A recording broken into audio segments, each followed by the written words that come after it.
नमस्कार. लक्षवेधीमध्ये आपल्या सगळ्यांचं स्वागत. मी प्रसाद काथे. ऑपरेशन गंगाच्या माध्यमातून युद्धभूमीवर अडकलेल्या भारतीयांच्या सुटकेसाठी मोदी सरकारने अथक प्रयत्न केले.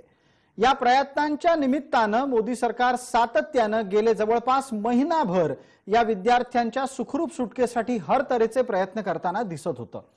याच सरकारच्या माध्यमातून युद्ध करणाऱ्या दोन देशांशी सातत्याने संवाद, युद्ध होत असलेल्या देशांच्या आसपासच्या देशांशीही सातत्याने संवाद हा एका बाजूला सुरू असतानाच दुसऱ्या बाजूला केंद्र सरकारच्या माध्यमातून युद्ध परिस्थितीत आणि युद्धजन्य स्थितीच्या आसपासच्या प्रदेशात सुद्धा असलेल्या भारतीयांना परत आणण्यासाठी सर्व प्रकारची साधन सामुग्री सक्रिय करणं आणि तिचं योग्य क्रियान्वयन करणं याची महत्त्वाची जबाबदारी घेतली गेली.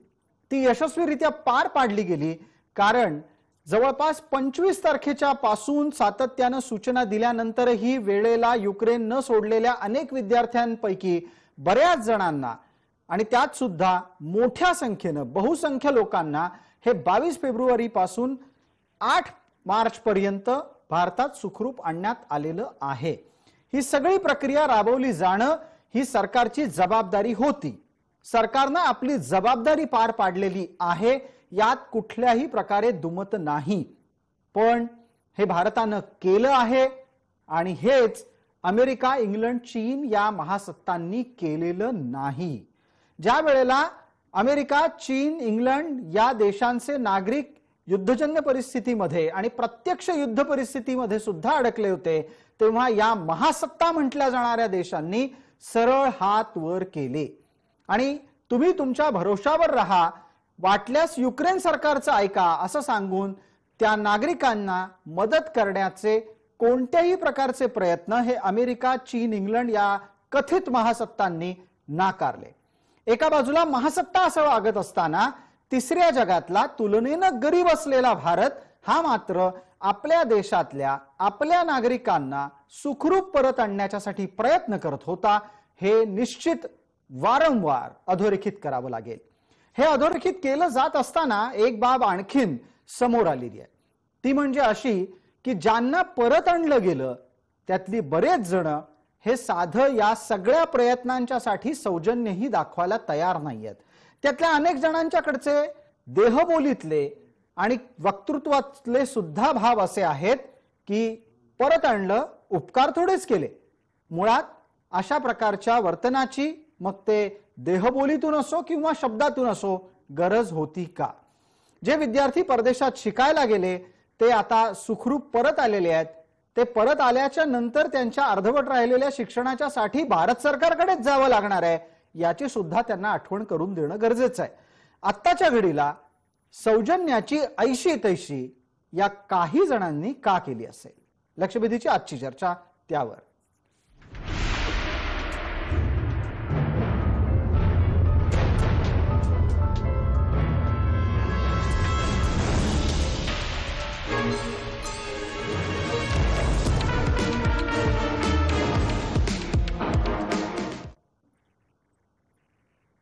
या चर्चेमध्ये आपल्यासोबत सहभागी होणारे मान्यवर कोण आहेत यांचा मी आपल्याला पटकन परिचय करून देतो. आपल्यासोबत अभिषेक बारब्दे हा युक्रेनमधून परतलेला विद्यार्थी आहे. आपल्यासोबत डॉक्टर निखिल पांडे हे मानसोपचार तज्ज्ञ आहेत आणि विजय खरे आहेत आपल्यासोबत अभ्यासक. सर्व मान्यवरांचं आपण चर्चेमध्ये स्वागत करूया. माझा पहिला प्रश्न अभिषेक बारब्दे आपल्याला आहे. अभिषेक, माझा आवाज आपल्यापर्यंत नीट पोहोचतोय? हो, नीट पोहोचत आहे. नमस्कार. नमस्कार. आपण आत्ता कुठे आहात आणि तुम्ही कुठल्या भागातून कसे परत आलात याची कहाणी जरा आम्हाला ऐकायची आहे. त्यानिमित्तानं प्रेक्षकांपर्यंतही ती पोहोचवायची आहे. मी सध्या सुखरूपेने माझ्या घरी आहे आणि मी बुकोविनियन स्टेट मेडिकल युनिव्हर्सिटी, युक्रेन, एक चर्नोवित्सी नावाची सिटी आहे, मी तिकडे माझी युनिव्हर्सिटी आणि तिकडे माझे शिक्षण मी घ्यायला जाणार होतो. तर मला नुसतं तिकडे राहून 15-20 दिवस झाले, कारण की आमची मार्च 2022 ची बॅच होती आणि क्लासेस आमचे जस्ट चालू होणार होते. मग त्याच्यानंतर हे जे युद्ध आहे हे युद्ध प्रकरण चालू झालं. तर ते 2-3 दिवसात पहिलेच आम्हाला, म्हणजे जसं आम्ही पोहोचलो तसं आम्हाला आमच्या इंडियन सोसायटी जी आहे आमच्या युनिव्हर्सिटीमध्ये, त्यांनी आम्हाला पहिलेच मीटिंग मध्ये सांगून दिलं होतं की बाय चान्स तुम्हाला इव्हॅक्युएशनचे जर गरज पडेल तर रोमेनियन बॉर्डर तुमच्या अर्धा तासात आहे, तुम्ही तिकडून सुखरूपीने इव्हॅक्युएट होऊन जाल. तर त्यापासून आमच्यासोबत इंडियन एम्बेसी लिंक्ड होती आणि इंडियन एम्बेसीनेच आम्हाला पुढे जाऊन हेल्प केली आणि रोमेनियन बॉर्डर पासून ते एअरपोर्ट पर्यंत ते मुंबई सोडण्यापर्यंत एम्बेसी आमच्या सोबत होती आणि मी त्याचं धन्यवाद मानतो की मी भारतीय होतो आणि याबद्दल मला सुखरूपीने मी पोहोचलो. अभिषेक, आपण सुरुवातीलाच अतिशय सुस्पष्टपणे आपल्या भारतात परतण्याची गोष्ट सांगितलीत, त्याबद्दल भारत सरकारचे आभारही मानलेत. मला आपल्याकडून हे जाणून घ्यायचं आहे की तुमच्या सोबत इतर कुठल्या कुठल्या देशांचे विद्यार्थी ज्या विद्यापीठात तुम्ही शिकत होतात तिथे होते आणि त्यांच्या परतण्याच्या बाबतीतल्या काय कहाण्या आहेत? मला शक्य तर त्या बाबतीत जास्त नाही माहिती, कारण की माझं फर्स्ट लिस्ट मध्ये नाव आलं होतं आणि माझं सगळ्यात पहिले इव्हॅक्युएशन झालं होतं माझ्या युनिव्हर्सिटीवरून. पण आमच्याकडे युजली आफ्रिकन्स राहत होते आणि युक्रेनियन्स खूप होते आणि बाकी मला खूप कमी दिवस होण्यामुळे मला जास्त नाही माहिती माझ्या युनिव्हर्सिटी बद्दल आणि त्यांच्या इव्हॅक्युएशन बद्दल. बिलकुल बिलकुल, आपण आपलं मत नोंदवलं, धन्यवाद त्यासाठी. आपण असे जोडलेले राहा. माझा पुढचा प्रश्न पटकन विजय खरे यांना आहे. विजयराव, विद्यार्थ्यांनी तिथून परतल्याच्या नंतर भारतामध्ये आताच्या घडीला किती दिवस आणखीन आपलं शिक्षण सुरू होण्याच्यासाठी वाट पाहणं गरजेचं आहे? सर्वप्रथम जे विद्यार्थी सुखरूप आलेले आहेत त्यांचं निश्चितच कौतुक करणं गरजेचं आहे. जी, एक तर ज्या सायकोलॉजिकल ट्रॉमामधून ते गेलेत आणि ज्या परिस्थितीतून परत आलेत त्यामुळे त्यांचे देहबोली किंवा त्यांना त्यांचं भारतावर प्रेम नाही असं न बोलता ते ज्या ट्रॉमातून बाहेर आलेले त्याबद्दल आपण त्यांचं निश्चितच स्वागत केलं पाहिजे. दुसरा प्रश्न असा आहे की आता बाहेर त्यांना सेफली इव्हॅक्युएशन केलं म्हणजे भारताची आणि भारत सरकारची भूमिका संपली असं नसून ही जी मुलं आहेत ही सर्व मध्यमवर्गीयांची मुलं आहेत, जी शेतकरी कुटुंबातली मुलं आहेत आणि या मुलांचं शिक्षण ज्यांचं अर्ध्यावर शिक्षण आहे त्या शिक्षणाचं नेमकं काय करणार आहोत. मला असं वाटतं की इथून खरे प्रश्न आता पुढे भारत सरकार पुढे आणि आपल्या भारतीयांची जी मुलं आहेत त्यांच्या पुढे असणार आहेत. कारण येणाऱ्या कालखंडामध्ये पुढची 6 महिने तरी युक्रेनच्या संदर्भातली जी स्थिती आहे ती तशी मेंटेन होऊ शकत नाही आणि अजूनही त्या युद्धाची वाटचाल कशी होईल याचंही आपल्याकडे कुठलेही कन्क्लुडिंग रिमार्क्स म्हणजे सांगता येणार, कन्क्लुजन सांगता येणार नाही. आणि म्हणून या विद्यार्थ्यांना जवळची जी राष्ट्र आहेत, उदाहरणार्थ पोलंड असेल, रोमानिया असेल किंवा इतर जी स्लोवाकिया असेल, या राष्ट्राचे जे मेडिकल कॉलेजेस आहेत त्या मेडिकल कॉलेजेसला अफिलिएटेड करून त्यांचं राहिलेलं शिक्षण पूर्ण कसं करता येईल याची सर्व जबाबदारी खरं आपले ही सर्वात महत्वाची जबाबदारी आपल्याकडे आहे. ठीक आहे जी. मला पटकन एक पुढचा प्रश्न तुम्ही जो आत्ता मुद्दा उपस्थित केला त्याच निमित्तानं अभिषेक बारब्दे यांना विचारायचं आहे. अभिषेक, आपण विजय खरे सरांचं म्हणणं ऐकलं असेल. मला एक आपल्याकडून तपशील हवाय की तुमच्या माहितीत तिथे आलेले भारतीय हे कोण कोण होते, कुठल्या प्रदेशातून जास्त मुलं युक्रेनला पोहोचली होती भारतातली, आणि तुम्ही स्वतः आता युक्रेनला जेव्हा होतात त्या मागे घरातलं काय कारण होतं, कशा पद्धतीने तुम्ही पैसे जमा करून तिथपर्यंत पोहोचलात, तुमची घरची परिस्थिती काय आहे?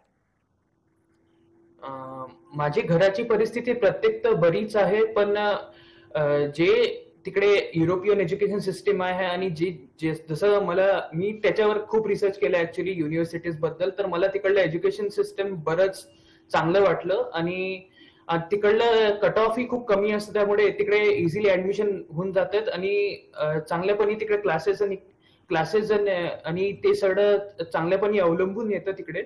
आणि अजून ते जे माझ्या युनिव्हर्सिटीमध्ये मोस्टली सगळ्याच स्टेट्स मधले मुलं होते आणि सगळ्यात जास्त मला वाटतं जितकं मला माहित आहे तितके गुजरातीच जास्त होते, मग त्याच्यानंतर कर्नाटका निकडले जास्त मुलं होते तिकडे. आपण तुमच्या ज्या वेळेला भारतातल्या इतर विद्यार्थ्यांशी मैत्री करत असाल, बोलत असाल, तेव्हा तुम्हाला काय जाणवलं की ती मुलं सगळी मिडल क्लास अर्थात मध्यमवर्गीय आणि नव मध्यम वर्गामधली होती का? कुठल्या आर्थिक गटातली ती मुलं होती? अभिषेक. जसे सगळ्या इंडियन युनिव्हर्सिटीज आणि कॉलेजेसमध्ये असतात तसेच मुलं होती, म्हणजे काही काही मध्यमवर्गीय, काही काही खाली आणि काही काही मध्यमवर्गीयच्या वरची मुलं होती. पण असं आम्ही मिळून जुळून राहत होतो तिकडे, आणि असं काहीच मला आठवलं नाही की त्यामुळे मला कधी काही प्रॉब्लेम गेला. जी, विजय खरे या आपल्यासोबत जोडलेले आहेत आणि त्यांनी आणखीन एक महत्वाचा मुद्दा इथे उपस्थित केला, तो विद्यार्थ्यांच्या परतण्याच्या प्रवासाच्या दरम्यान त्यांच्यावर आलेल्या मानसिक ताणाचा. आपल्यासोबत डॉक्टर निखिल पांडे जोडले गेलेले आहेत. निखिलजी, माझा आवाज आपल्यापर्यंत नीट पोहोचत असेल? आतापर्यंत झालेल्या चर्चेतले विविध टप्पे सुद्धा आपण ऐकले आणि जो विषय थेट तुमच्यापर्यंत निगडीत आहे तोच मी आपल्यापर्यंत आता पटकन घेऊन येतो. ही विद्यार्थी मंडळी ज्या वेळेला युद्धजन्य परिस्थितीला सामोरी गेली आणि तिथून ती भारतात परतेपर्यंत त्यांच्यावर मानसिक ताण निश्चितच राहिला असणार. तो कशा पद्धतीचा असेल आणि या मानसिक ताणाच्या अंतर्गत किंवा या मानसिक ताणाच्या मुळे त्यांच्याकडून काही चुकीची वक्तव्य होऊ शकतात का? निश्चितपणे आपण तुम्ही जसं म्हणताय की या मुलांना मानसिक ताण होता का, तर हा निश्चितपणे असणार आहे. कारण की कुठल्याही प्रकारचं जिथे तुम्ही युद्धजन्य परिस्थितीमध्ये राहतात की तुमच्या जीवाला जिथे धोका निर्माण होत आहे, तुम्ही पुढच्या क्षणी जिवंत असणार की नाही ही जेव्हा तुम्हाला भीती असते, तर तेव्हा डेफिनेटली हायएस्ट लेवलचा हा मानसिक ताणतणाव असणार आहे. दुसरं त्यासोबतच आहे की तुमचं पुढचं करिअरचं स्वप्न काय होणार आहे हे तुम्हाला माहिती नाही आहे.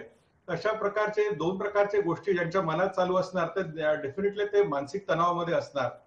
तर या मानसिक तणावामुळे त्यांच्या हातून ही चुकीची वक्तव्य झाली असतील का, तर कदाचित हो आणि कदाचित नाही, या दोन्ही गोष्टी सांगू शकतो आपण. कसं आहे की प्रत्येक वेळी जेव्हा मानसिक ताणतणाव असतो त्याच्यामुळे प्रत्येक विद्यार्थ्यावर किंवा प्रत्येक पेशंटवर त्याचा आघात होतोच असं नाही आहे. या जेवढ्या तणावातून सगळे लोक जात असतील तर काही लोकांना तो खूप जास्त जाणवेल. जे आधी याच्यातनं तणावातनं गेल्या त्यांना ते रिमाइंडर राहील की आपण आधी पण असं गेलो तर पुन्हा पण असंच होत आहे. आणि काही लोक त्याला अगदी खंबीरपणे त्याला दाद पण देतील आणि खंबीरपणे त्याला तोंड देतील, असं पण होऊ शकतं. आता मला एक मुद्दा पटकन डॉक्टर पांडे आपल्याच साठी उपस्थित करायचा आहे. काही जणांवर निश्चित जास्त ताण असू शकतो, मानसिक ताण, काही जणांवर तो नसूही शकतो. प्रत्येकाची मानसिक जडणघडण जशी असेल तसा माणूस आपत्तीला सामोरा जातो. पण मला आपल्याला एक प्रश्न पटकन असा विचारायचा आहे की मग आपत्तीला सामोरं जात असताना आम्हाला भारतात परत आणून काही उपकार केले नाहीत आमच्यावर, अशी प्रतिक्रिया कोणत्या स्थितीत येते? हे अत्यंत वाईट आहे म्हणजे मला पण तो एक नागरिक म्हणून धक्का बसला आणि मला वाईट वाटलं की असं का व्हावं म्हणून. पण मला वाटतं त्याला अजून पण एक बाजू असू शकते. कसं आहे की त्या क्षणी त्यांची मानसिकता कशी आहे मला सांगा. एखादी बहीण आली आहे, तिचा भाऊ तिथेच अडकलेला आहे आणि बाहेर आल्यावर आपण त्याला तुम्ही पुष्पगुच्छ देतोय आहे की नाही, किंवा एखादा मुलगा त्याला कळलं की तो तिथे आहे असं कळल्यापासून त्याचे बाबा इथे हॉस्पिटलमध्ये ऍडमिट आहेत, असं जर त्याच्या मनात सगळे विचार असतील ना, तर त्या क्षणाला त्याच्याकडून अशी उत्स्फूर्त काहीतरी प्रतिक्रिया येईल असं शक्य नाही. पण ती प्रतिक्रिया नाही आली म्हणून तो कृतज्ञ आहे असं पण होऊ शकत नाही, आहे की नाही. कृतज्ञता व्यक्त करण्याच्या वेगवेगळ्या पद्धती पण असू शकतात. पण निश्चितपणे ज्या पद्धतीने काही विद्यार्थी वागलेत की आमच्यावर उपकार केलेत का, अशा प्रकारचे ज्यांनी वक्तव्य केले आहेत ते ऍक्सेप्टेबल नाही आहेत आणि कुठेतरी ते अगदी चांगल्या मानसिकतेतनं येतात आहेत असं दिसत नाही आहे. अगदी. डॉक्टर पांडे, एक छोटा प्रश्न आणखीन आपल्यासाठी आणि त्याच्यानंतर विजयरावांच्यासाठी पुढचे काही प्रश्न असणार आहेत. विजयरावांनीही काही महत्वाचे मुद्दे उपस्थित केले, त्या अनुषंगाने आपण चर्चा आणखीन पुढे नेणार आहोत. पण तत्पूर्वी डॉक्टर पांडे, आपल्यासाठीचा एक अजून प्रश्न असा की ज्या पद्धतीने हे ऑपरेशन गंगा राबवलं गेलं त्यात सुद्धा अनेकांनी आपल्या आयुष्याची जोखीम पत्करली. आपल्या भारताचे सैनिक हे युद्धस्थिती मधल्या परिस्थितीत जाऊन मुलांना परत आणत होते. अशा वेळेला कुत्री मांजरी आणण्याच्यासाठी आग्रह व्हावा. आणि कमाल तर या गोष्टीची झाली की एका तरुणाच्या बाबतीतली कहाणी समोर आलेली आहे. त्यानं स्वतःची मांजर आणू दिली नाही, आपला बिबट्या आणू दिला नाही पाळलेला, म्हणून भारतात यायचं नाकारलं. यामागची काय भूमिका असू शकते? म्हणजे ज्या वेळेला जिवंत भारतीय माणूस परत येणं गरजेचं असताना आपल्या कुत्र्या मांजरांच्यासाठी आग्रही राहावं या माणसांनी? नाही, मला वाटतं याला वेगवेगळ्या अंगाने पाहता येतं. कसं आहे, न्यूट्रल गोष्ट आहे डेफिनेटली. कसं आहे की जेव्हा जागतिक ज्या आपण महासत्ता म्हणतो त्या तिथे हिंमत दाखवत नाहीये, त्या आपल्या नागरिकांप्रती तेवढं कर्तव्य करत नाहीये.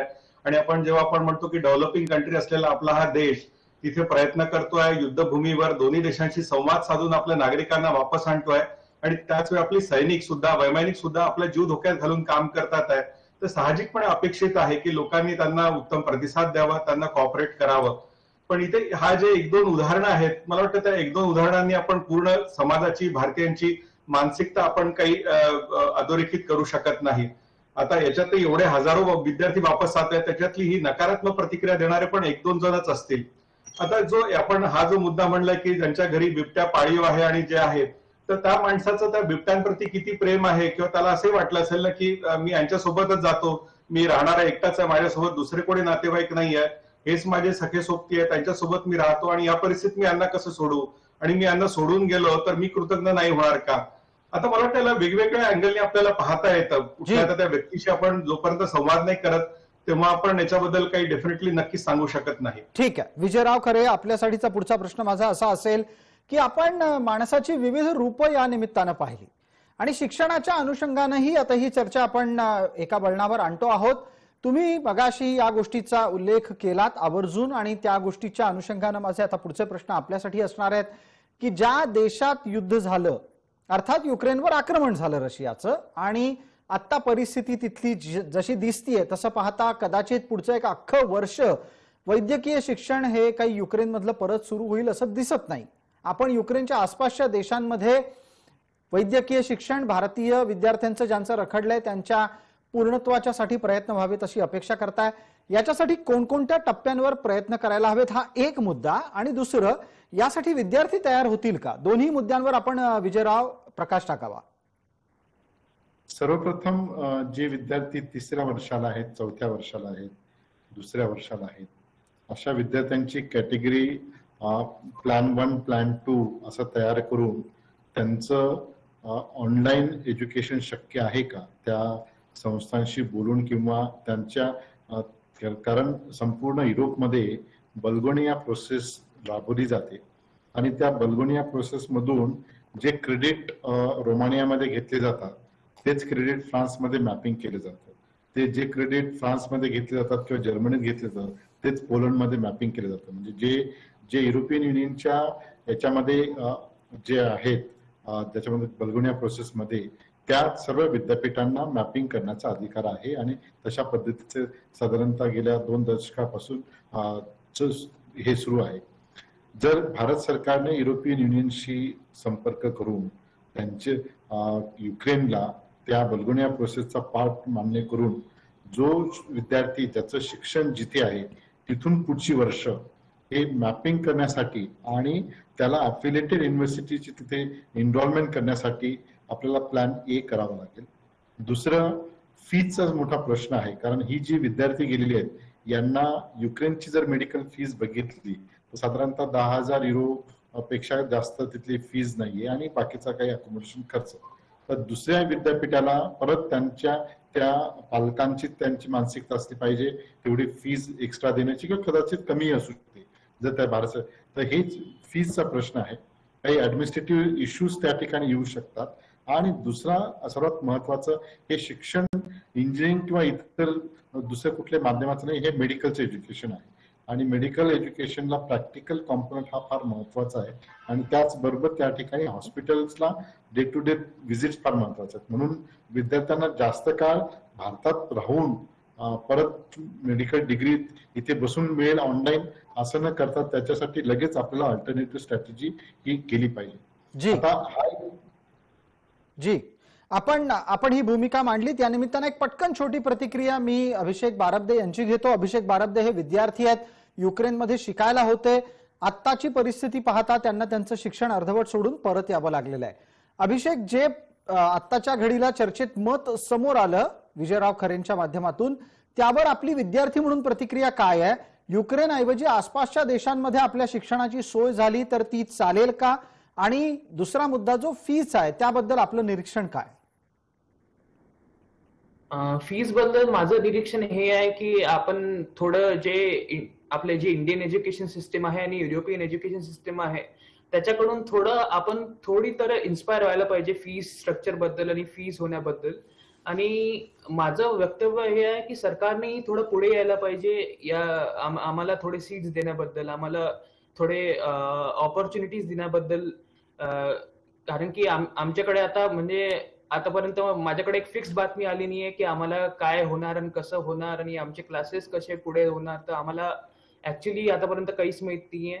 आणि नुसतं इकडल्या तिकडल्या आम्हाला बातम्या माहिती होऊन राहिल्या की ही मीटिंग होणार आहे, ती मीटिंग होणार आहे, पण आम्हाला आतापर्यंत काहीच माहित नाहीये काय जी करावं. तर अभिषेक सरकार अभिषेक पण एक दुसरा आणखीन मुद्दा चर्चेमध्ये आला. विजयराव खरे असं म्हणाले की या संपूर्ण परिस्थितीत आसपासच्या देशांमध्ये तुमचं शिक्षण सुरू करता येईल का यावर प्रयत्न व्हायला हवेत. हे कितपत स्वीकारलं जाऊ शकतं? हे मला वाटतं एक जोपर्यंत ते इम्प्लिमेंट होत नाही मला माहित नाही हा अल्टरनेटिव्ह कसा राहणार. पण जर ते शक्य असेल तर काही एक रेशो राहील की काही स्टुडंट इकडे जाऊ शकतात आणि काही स्टुडंट ज्यांना विलिंगली इंडियामध्ये राहायचं आहे आणि तिकडे शिकायचं आहे ते तिकडे जाऊ शकतात, मला असं वाटतं. बिलकुल. एक जाता जाता आणखीन मुद्दा पटकन उपस्थित करतो, तो डॉक्टर निखिल पांडे आपल्यासाठी आहे. मुलं परत आलेली आहेत, ती सुखरूप घरी आली आहेत, त्यामुळे पालक आनंदात आहेत. पण दुसऱ्या बाजूला पालकांना त्यांनी घेतलेल्या कदाचित कर्जाची चिंता निश्चित भेडसावत असणार. विद्यार्थ्यांना त्यांचं अर्धवट राहिलेलं शिक्षण याची चिंता भेडसावत असणार. याच्यामुळे त्यांच्या घरात तणावाचं वातावरण असणार आहे. कितीही नाही म्हटलं तरी पण पालक आणि विद्यार्थी या दोघांवरही एक दबाव राहणार आहे. या दबावाचं ओझं असह्य होऊ नये म्हणून तुम्ही काय सल्ला द्याल डॉक्टर पांडे? डेफिनेटली निर्माण झालेली आहे की ज्याच्यामुळे खूप तणाव निर्माण होतोय, पण हा सगळ्यांसाठी कॉमन आहे, ते इंडिव्हिज्युअल नाही. आता एवढे जे 17-18 हजार विद्यार्थी जे वापस येतात हे सगळ्यांसाठी आहे. तर त्यांनी एक समजून घ्यायला हवं की आपण इंडिव्हिज्युअली त्यातनं सफर होतं असं नाही आहे. ही सिच्युएशन सगळ्यांसाठी आहे आणि आपण भविष्याविषयी जर आपण आशादायी असू की याच्यातनं काहीतरी मार्ग निघेल आणि आपण समोर काहीतरी मार्गक्रम करता येईल तर आपण निश्चितपणे या परिस्थितीला तोंड देऊ शकू. तर भविष्याबद्दल आपण पॉझिटिव्ह आशादायी अत्यंत गरजेचे. अशा प्रकारचा तणाव आपण कोविडमध्ये पण पाहिला होता, पण आपण सावरलं, पुन्हा बाहेर आलेलो आहोत. तर हा युद्ध आहे असं खूप कोविड लांब चालेल असं अपेक्षित नाही आहे. एक शॉर्ट ड्युरेशनचा काहीतरी स्पॅन राहणार आहे. आपण याच्यातून सुद्धा निघून जाऊ आणि धिस टू शॅल पास, ये दौर भी गुजर जाएगा, हे जर आपण लक्षामध्ये ठेवलं ना तर आपल्याला अशा परिस्थितीवर निश्चितपणे तोंड देता येईल आणि मात पण करता येईल. बिलकुल. खूप खूप धन्यवाद. आपण सर्व मान्यवरांनी या चर्चेमध्ये सहभाग नोंदवला त्यासाठी आत्ताच्या घडीला या चर्चेला आपण इथेच विराम देतोय. लक्षवेधीमध्ये तुर्तास इतकंच. सर्व प्रेक्षकांना जय महाराष्ट्र.